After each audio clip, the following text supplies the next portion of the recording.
Everyone, welcome to the channel the exam in life. और आज हम जिस बुक के बारे में डिस्कस करने वाले हैं वह एक सफल बिजनेसमैन के आइडियाज़ टिप्स को स्टेप बाय स्टेप एक्सप्लोर करती है। बहुत से लोग हैं जो सफल बिजनेसमैन बनना चाहते हैं, अपना कोई बिजनेस बिल्ड करना चाहते हैं, लेकिन पता नहीं कि सफल बिजनेसमैन कैसे बने। अपना कोई काम शुरू करना चाहते हैं लेकिन डाउट में रहते हैं कि कामयाबी मिलेगी या नहीं। एक सफल एंटरप्रेन्योर बनना चाहते हैं लेकिन step by step understanding missing है। तो यह बुक बहुत हेल्पफुल हो सकती है और मैं रिकमेंड करूंगा कि इस बुक का हार्ड कॉपी सभी को पढ़ना चाहिए और समरी भी मल्टीपल टाइम सुने ताकि जो आइडियाज है वो क्रिस्टल क्लियर हो सके। और ये बुक है the hard thing about the hard thing, जिसके लेखक है बेन होरोविज, जो एंडरसन होरोविज के को फाउंडर है और सिलिकॉन वैली के एक अनुभवी है और सम्मानित एंटरप्रेन्योर है। लेखक बताते हैं कि कोई भी बिजनेस बिल्ड करना आसान नहीं होता, बहुत एफर्ट्स करने होते हैं। इस बुक में उन्होंने अपनी सफलता की कहानी लिखी, वे बिजनेसमैन कैसे बने, कैसे अपने टेक्निकल कंपनी को फाउंड किया और किस तरह चलाया, कैसे प्रोडक्ट सेल और बाई किए, कैसे मैनेज किया, कैसे किस तरह इन्वेस्ट किया, जिसको करने में कहाँ कहाँ परेशानी आई, उससे जुड़ी लाइव और प्रैक्टिकल बातें लिखी है जो किसी बिजनेस स्कूल में पढ़ाया नहीं जाता। उनके द्वारा ऐसे बिजनेस से जुड़े आइडियाज, पॉइंट्स, टिप्स बताए गए हैं जो बिजनेस को सफल बनाने में हेल्पफुल है। इन्हीं सब बातों की एक समराइज फॉर्म इस बुक की समरी के रूप में मैं आपके सामने पेश करता हूँ।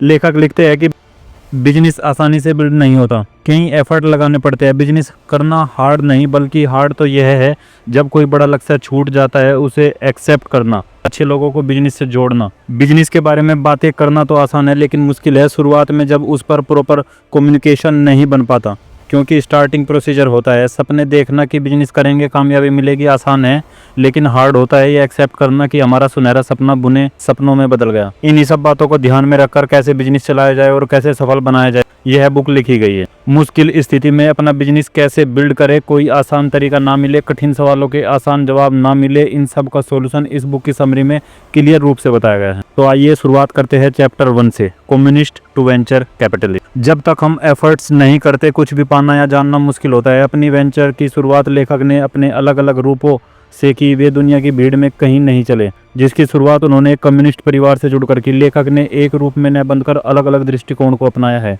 जहां उन्होंने लोगों के मत और तथ्यों को अलग करना सीखा, वहां ओपोजिट मतों को हैंडल कैसे करे यह भी सीखा। किसी भी चीज़ को जानने के लिए सही जानकारी की जरूरत होती है, जिसके लिए प्रयास करना जरूरी है। ऑथर कहते हैं कि सफलता या नॉलेज प्राप्त करने का कोई शॉर्टकट नहीं होता, अधिकतर ज्ञान हमें खुद के अनुभव से प्राप्त होते हैं। सही और प्रॉपर ज्ञान का होना जरूरी है। शॉर्टकट के गलत संदर्भ हमें असफलता की ओर ले जाते हैं, जो कि घातक सिद्ध हो। Chapter 2, I will survive.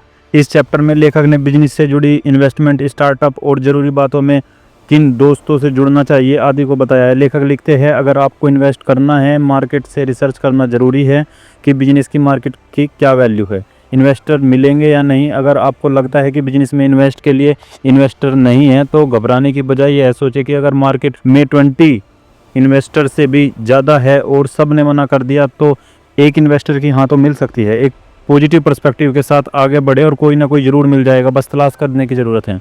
लेखक लिखते हैं कि स्टार्टअप शुरू करने के दौरान हम 2 तरह के इमोशन से गुजरते हैं, एक तरफ उत्साह और दूसरी तरफ भय, जो सिचुएशन पर निर्भर करते हैं। ऐसे में हमें हेल्प की जरूरत पड़ सकती है, तो ऐसी सिचुएशन में जिन दोस्तों से हम कनेक्ट हो सकते हैं उनको लेखक ने 2 भागों में बांटा है। एक प्रकार के दोस्त वे दोस्त होते हैं जो कुछ अच्छा होता है तो हमें कॉल करते हैं, ऐसे दोस्त हमें खुशी से एक्साइटेड करते हैं। और दूसरे प्रकार के दोस्त वो दोस्त होते हैं जो हमें डिफिकल्ट सिचुएशन में फंस जाते हैं और हमारे साथ कुछ गलत होता है तो हम उन्हें कॉल करते हैं। लेखक लिखते हैं, अगर आप इन दोस्तों का साथ चाहते हैं तो उनके साथ अच्छा व्यवहार करें, अगर वह भी आपको छोड़कर चले जाते हैं तो फिर भी उनके साथ अच्छा व्यवहार करें, वरना आप दोबारा विश्वास नहीं कर पाते। Chapter 3, this time with feeling. इस चैप्टर में लेखक लिखते हैं कि हम कुछ करने के लिए सर्च जरूरी है, जैसे सर्वाइव करने के लिए बाहर जाना, बाहरी दुनिया से इंटरेक्ट करना और जो स्थितियाँ रास्ते में आती है उनसे सीखना और सफलता की ओर ले जाती है। ऐसे ही अपने एम्प्लॉयड को फ्रीडम दे, क्योंकि कोई भी प्रोजेक्ट देर से क्यों पूरे होते हैं इसके पीछे कोई एक व्यक्ति का कारण हो सकता है, इसलिए पूरी टीम को एक अप्रोच के साथ अपने प्रोजेक्ट से जुड़ना चाहिए और एक समान रूप में कार्य करना चाहिए। Customer need, make it easy और क्रिएट इट। लेखक लिखते हैं कि बिजनेस से कस्टमर इंपॉर्टेंट होते हैं, उनकी ज़रूरतों को ध्यान रखना चाहिए, कस्टमर की ज़रूरत के हिसाब से चीज़ों को उपलब्ध कराना ताकि उन्हें सेटिस्फैक्शन मिले। प्रोडक्ट की नॉलेज कस्टमर को एक लिमिट तक होती है, वह उन्हें करंट एक्सपीरियंस पर डिपेंड करता है जो डिमांड करते हैं। उनकी रिक्वायरमेंट को जानकर समझकर अच्छे प्रोडक्ट ऑफर करना चाहिए।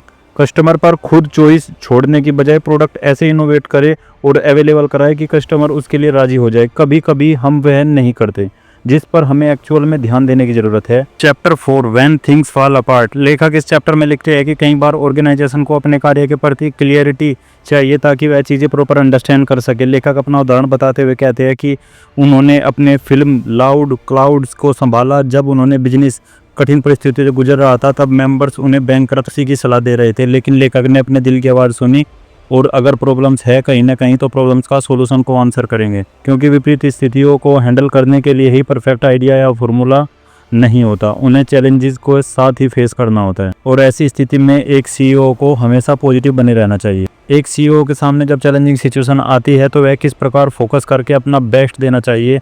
कुछ इंपॉर्टेंट बातें इस प्रकार लिखी हैं। सारे ऑर्गेनाइजेशन की परेशानी एक साथ अपने ऊपर नहीं लेनी चाहिए। जितना हो सके सब मिलकर समस्या का समाधान ढूंढे, सबको शामिल करें। सीईओ को अपने ऑर्गेनाइजेशन के क्लियर कंसेप्ट रखने चाहिए, किसी भी बात को फ्रीली कहना चाहिए। एक सीईओ के रूप में ऑर्गेनाइजेशन के सामने पास्ट से ज़्यादा कंपनी के फ्यूचर के बारे में और बिना देर किए कोई भी आइडियाज़ लीक होने से पहले निर्णय लेना।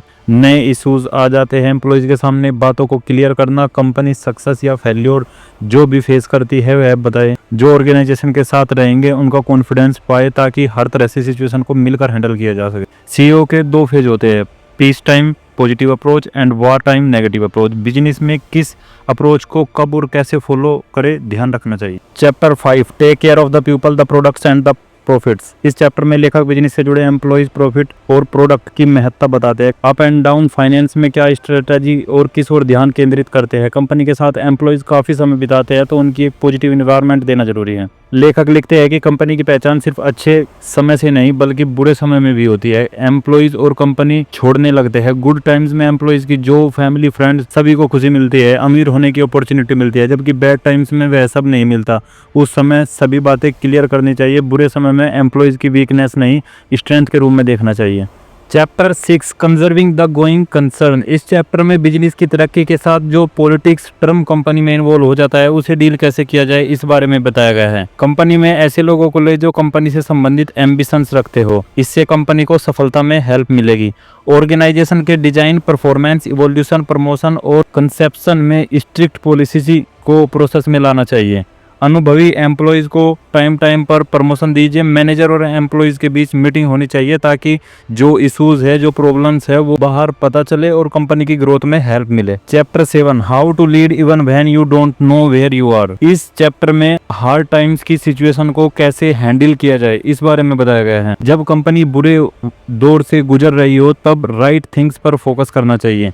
कंट्रोल खोने की बजाय माइंड काम रखें। एक पेपर पर जिस स्थिति से गुजर रहे हैं वह लिखे और अपने डर और अपने चैलेंजेस के बारे में लिखें। कंपनी जिस संघर्ष के दौर से गुजर रही है एम्प्लॉय को क्लियर कराए ताकि टीम का ट्रस्ट बना रहे।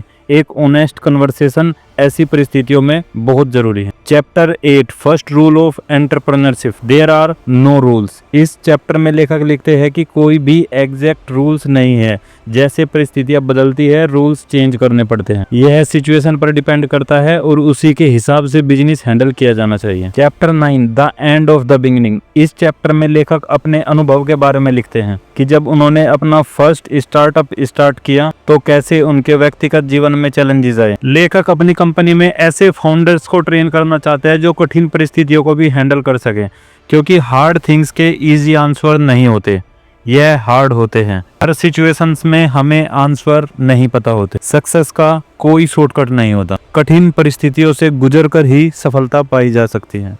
इस बुक समरी में एक सफल सीईओ बनने के लिए जो भी महत्वपूर्ण बातें हो सकती है वो सभी बताई गई है। बस आप फॉलो कीजिए और पॉजिटिव परिणाम पाइए। Thank you so much.